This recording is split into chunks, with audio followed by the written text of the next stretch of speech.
ઘર ઉપર વાયર છે, નાના નાના છોકરાઓ છે અને ભડાકા થાય છે, તાર અડે ને તો ઈટા થાય છે.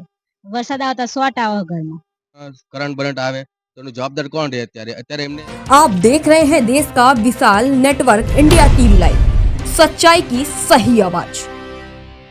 ધોળકા તાલુકાના સિયાવાડા ગામમાં જીબીના વાયરોને લઈને ગ્રામજનો હેરાન પરેશાન થઈ ગયા છે. જીબી દ્વારા લગાવવામાં આવતા વાયરો ગ્રામજનોના ઘર નજીકથી પસાર થતા તેઓ ભયના ઓથા હેઠળ જીવવા મજબૂર બન્યા છે.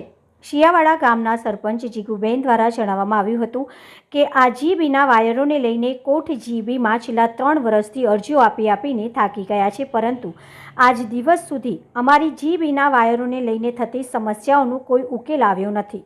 ટૂંક સમયમાં જ ચોમાસું શરૂ થનાર છે, તે દરમિયાન આવતા વાવાઝોડા ભારે વરસાદમાં વીજ વાયરોને લઈને કોઈ મોટી દુર્ઘટના થશે તો તેનું જવાબદાર કોણ? ત્યારે ગ્રામજનો દ્વારા મીડિયાનો સહારો લઈ અને કોઠ જીબીમાં લાગતા વળગતા અધિકારીઓને અમારા ગામમાં આવીને વીજ વાયરોથી થતી સમસ્યાનો વહેલામાં વહેલી તકે નિકાલ લાવે તેવી માંગ ઉઠવા પામી છે. નમસ્કાર મિત્રો, ઇન્ડિયા ટીવી લાઈવ માં આપનું સ્વાગત છે. આજે આપણા ધોળકા તાલુકાના સિયાવાડા ગામ છે.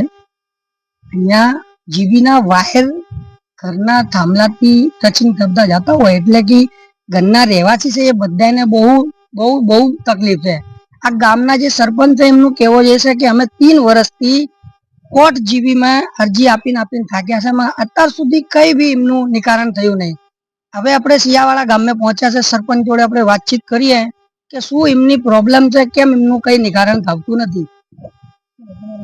મારું નામ જીકુબેન, સરપંચ સિયાવાડા. અમારા ગામમાં વારને બહુ તકલીફ છે, પર આમ ભગાભાઈ ના ઘરે બધી તકલીફ છે, સાંભળતા નથી કોઈ. અરજી બહુ આપી છે, 3 વર્ષથી. હા, અરજી આલેલી. અમારા આ સરપંચ છે, એમના ઘરના બી આપણે સાથે છે, એમની જોડે બી વાત કરીએ. મારું નામ રૂપાભાઈ અને મારા ઘરના અહીં સરપંચ જોડે ઉભા છે અને લગભગ 25 વર્ષથી આ પરામાં આ વાયર ઉપર છે, બરાબર. અને જોડે વચ્ચે ચોથા વર્ષે આ પતરા ઘર છે વાલ્મીકના, એ ઉપર ચડ્યા એ પણ થોડાક થઈ ગયા, વળી બચી ગયા. પણ છતાંય આપણે 3 વર્ષથી 3 અરજી આપી, પણ વર્ષે સાહેબ એમ કે હું બદલી નાખાવું છું, બરાબર. ગેંગ આવે એટલે પછી એ સાહેબ બદલી થઈ જાય. એમાં મારે 3 વર્ષ થઈ ગયા આમાં, બરાબર. એટલે એ માટે નમ્ર વિનંતી કરીને હું કહું છું કે આ જાનહાનિ થાય તો જવાબદારી તમારી થશે, અને એટલા માટે કહું છું કે તમે આ તાત્કાલિક વાયર ફેરવી નાખો. હા, 2-4 દિવસ આપી અરજી આપણે. એ તો જવાબમાં તો એવું લખીને કે આઈને જોઈ જઈશું, કર્યું નહીં કીધું. આ ગામની બહુ મોટી પ્રોબ્લેમ છે. આ ગામમાં એટલી પ્રોબ્લેમ છે કે મને એવું લાગે છે કે કોર્ટ જીબી છે ને એક રાહ જોઈને બેઠી છે કે કોઈ મોટી ઘટના થાય એવી રાહ જોઈને બેઠી છે. તમને અમે વાયર બી બતાવીએ, અમારા કેમેરામેન ભાઈ કહીએ કે ક્યાં કેવી તકલીફ છે, તમને બતાવશે કે આ વાયર ક્યાં કેવી રીતે જાવે છે.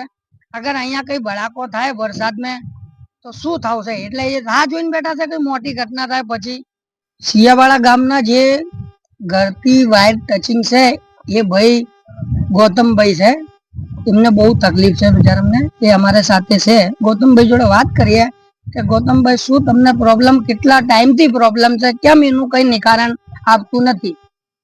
આ ઘર અમારું છે અને પેલા જૂના ઘર બનાવ્યા હતા, ત્યારે પણ અરજી આપી હતી, પણ આનું કોઈ નિવાકરણ ના આવ્યું. 2-3 દિવસ પહેલા જ એ જે આ વાયર એ ત્યાં સાડલી અડ્યો હતો અને આ ભડાકો થયો હતો. તાત્કાલિક સરપંચને ફોન કરીને લાઈન બંધ કરાવી. નકર આના અર્થિંગ થાય તો ઘંટાનો કરંટ બરંટ આવે તો એનું જવાબદાર કોણ રહે? અત્યારે એમને એ ભાઈ અત્યારે આયા અને આવું કરીને જતા રહ્યા. હવે આમાંથી ગમે ત્યારે છૂટે ને ત્યારે અહીંયા મકાન ને અડે તો એનું જવાબદાર કોણ? શોર્ટ થાય બધા. અત્યારે પ્રસંગ છે અમારા ઘરે, સિમંત છે, સિમંતમાં અડ્યું હોય તો એનો જવાબદાર કોણ રહે? સરકાર રહે? આ ગામમાં એક જણાને પ્રોબ્લેમ નથી, આખા ગામમાં લગભગ 4 થી 5 ઘરમાં પ્રોબ્લેમ છે. ઓર બી અમારે સાથે છે, એમને જોડે વાત કરીએ શું એમને પ્રોબ્લેમ શું છે. તમારું નામ શું છે? મારું નામ ગંગાબેન. પ્રોબ્લેમ શું તમને? આ ઘર ઉપર વાયર છે, નાના નાના છોકરાઓ છે અને ભડાકા થાય છે, તાર અડે ને તો ઈટા થાય. અને રાતે અમારે ત્યાં નાહવું લઈને નાની પર જાય. વરસાદ તાપે ત્યારે હા, તો બહાર ઘડીક નીકળી જવું પડે. ઉપર પતરા વાળા ઘર છે, નાના નાના છોકરા લઈને ક્યાં નાહું તો અને આ વાયર બદલી નાખો તો સારી વાત છે. બહુ ગંભીર હાલત છે.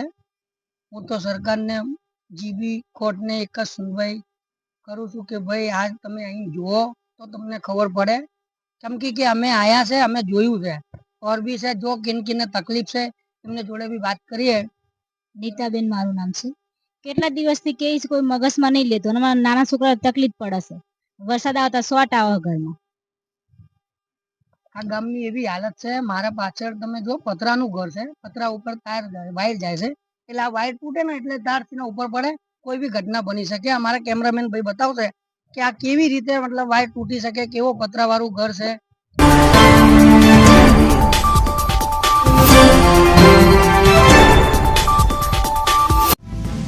देश और प्रदेश की खबरों के लिए अभी सब्सक्राइब कीजिए इंडिया टीवी लाइव, साथ ही बेल आइकन को दबाना बिल्कुल ना भूलें, जिससे सबसे पहले खबर आप तक पहुंचे।